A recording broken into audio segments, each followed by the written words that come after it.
आज झारखंड में मुहर्रम का समय पैलेस्टाइन का फ्लैग होस्ट किया गया। जो लोग ये पैलेस्टाइन का फ्लैग होस्ट किया, बीजेपी का सरकार आने दीजिए, कानूनन हम भी उनका ऊपर प्रतिशोध लूंगा। वो लोगों के लिए, वो माँ और बहनों के लिए जो माँ और बहन को हमारे झारखंड मुक्ति मोर्चा का सरकार का समय रेप किया गया, मर्डर किया गया, उनको न्याय दिलाने के लिए कल्पना सोरेन जी अभी आप संघर्ष कीजिए। अर्जुन मुंडा जी ने अपना भाषण में बताया कि जो लोगों का बलात्कार किया गया, आदिवासी महिलाओं का, बेटियों का बलात्कार किया गया, क्या उनको न्याय मिला? जिसको हत्या किया गया, क्या उनको न्याय मिला? क्या चार्जशीट हुआ? क्या कन्विक्शन हुआ? आज क्या ये कल्पना सोरेन जी का दायित्व नहीं बनता है कि हमारे आदिवासी माँ, बेटी और बहू के लिए वो आवाज उठाए? क्या उनका एक विजिट नहीं होना चाहिए पाकोर में, जहां में हमारे आदिवासी भाई बहन का जमीन सुराने का काम ये घुसपैठी कर रहा है? मैं कल्पना सोरेन जी को आह्वान करता हूं, हमारा आपका साथ कोई पॉलिटिकल दुश्मन नहीं है, लेकिन मैं आपको आह्वान करता हूं, आप जैसे हेमंत सोरेन जी का न्याय के लिए आवाज उठाया, अभी आप आवाज उठाइए झारखंड का वो आदिवासी बेटी, वो माँ और बहू के लिए जिसका बलात्कार जेएमएम सरकार का समय में हुआ था, वो लोगों के लिए आप आवाज उठाइए। ये आपके लिए हमारा विनम्र आह्वान होगा, विनम्र निवेदन होगा। भाई और बहनों, अभी बोल रहा है हम लोगों को 1000 रुपया दूंगा माँ और बहनों। भाई कितना महीना का देगा? 1 महीना का देगा, 2 महीना का देगा कि पूरा 7 महीना का देगा? चुनाव का 1 महीना आगे आप 1000 रुपया देगा, लेकिन अगर आपका कोई मोरालिटी है, आपका कोई वैल्यू है, तो आप 7 महीना सरकार चलाया, 7 महीना का किस्ती आप दीजिए। 1000 2000 रुपया देने से काम नहीं चलेगा। राहुल जी आके क्या बोला था कि मैं 8500 रुपया दूंगा, और ऐसे भी नहीं देता है, खटाखट देगा, खटाखट देगा। जैसे 8500 रुपया आपका बैंक का अकाउंट में नहीं आएगा, रॉकेट बन के आपका पूरा घर में घुस जाएगा, खटाखट। अरे भाई, पैसा देना है, आप डीबीटी करो, बैंक में ट्रांसफर करो। ये खटाखट वाला क्या स्कीम है? क्या 8500 आके हमें मार देगा क्या घर में खटाखट आके? अभी कहा गया खटाखट बाबू, कहाँ गया है? आज तो 6-5 दिन उनको दिखाई भी नहीं दे रहा है। चुनाव हो गया है, झारखंड में आपका सरकार है, हेमंत सोरेन मंत्री है, आपका लोग मुख्यमंत्री है, आप लोग मंत्री है।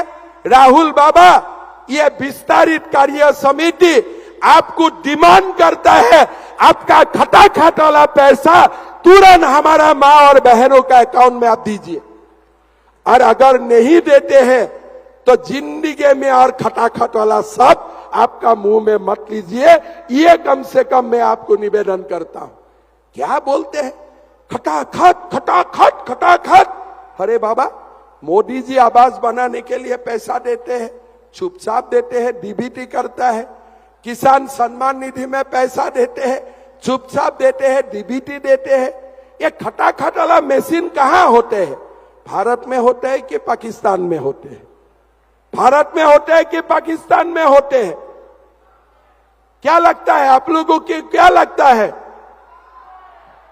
मेरा भी मानना यही है, खटाखट वाला मशीन जरूर पाकिस्तान में होते हैं, इसलिए हमारा यहाँ में पैसा ट्रांसफर का मशीन डीबीटी है, कंप्यूटर है।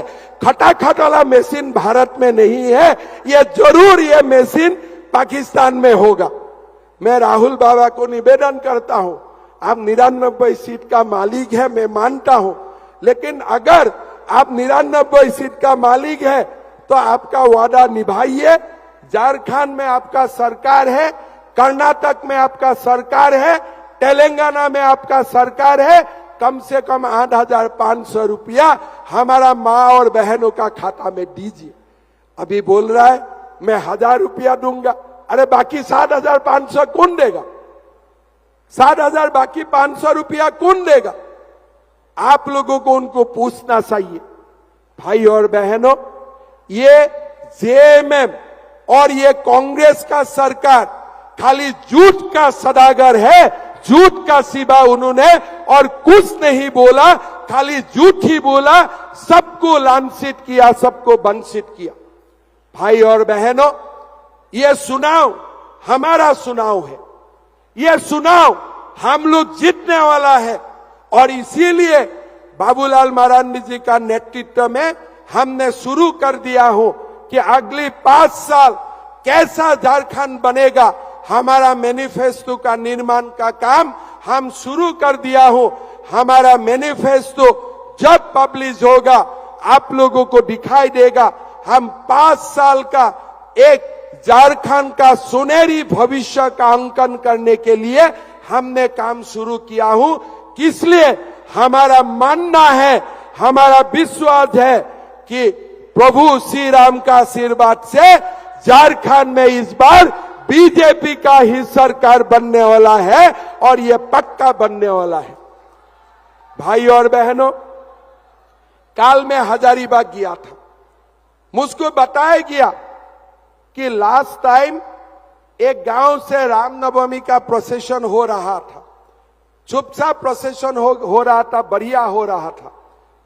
लेकिन एक गांव में गया जो विशेष समुदाय का लोग रहते हैं, वो लोगों ने बोला कि जय श्री राम मत बोलो, राम का झंडा नीचे करो, जय श्री राम मत बोलो। मैं ये विशेष समुदाय को पूछना चाहता हूं, आपका जय श्री राम से क्या आपका नाराजगी है? राम भगवान से आपका क्या नाराजगी है? आप लोग सोच लीजिए, थोड़ा सोचिए। हमारा देश का father of the nation Mahatma Gandhi, उनको वो जो गोलीबारी हुआ, जो अब देहांत होने का कुछ ही क्षण बाकी था, उनका लास्ट शब्द क्या था? हे राम, था कि नहीं? गांधी जी ने क्या बोला था? देहांत होने का ठीक आगे राम का नाम लेके ही गांधी जी भगवान का पास चला गया था। ये राम हमारे कोई धर्म का देवता नहीं है, कोई धर्म का भगवान नहीं है। हमारा राम हर भारतीय का दिल में बसते हैं, हर भारतीय के लिए वो पूज्य है, हर भारतीय के लिए ये सम्मान है। आप लोग क्या राम बोलने का कारण अभी क्या महात्मा गांधी का भी आप लोग खिलाफ जाएगा?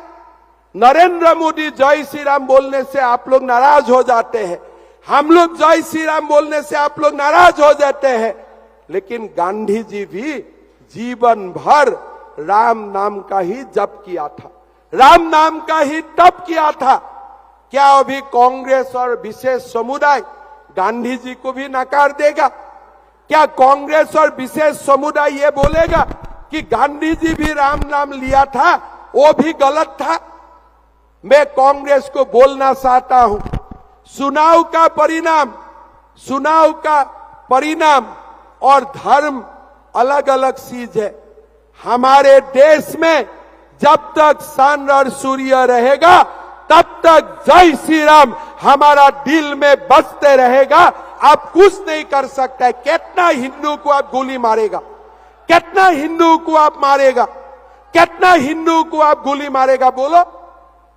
हमारा बच्चा और हमारे लोग 90 साल का हो, 2 साल का हो, जय श्री राम हम लोग पुकारते रहा हो और पुकारते रहूंगा। आप लोग भूल मत कीजिए, आप लोग भूल मत कीजिए। संविधान का बात करता है, कौन सा संविधान में लिखा हुआ है कि भारत का धरती में पैलेस्टाइन का फ्लैग उठाया जाएगा?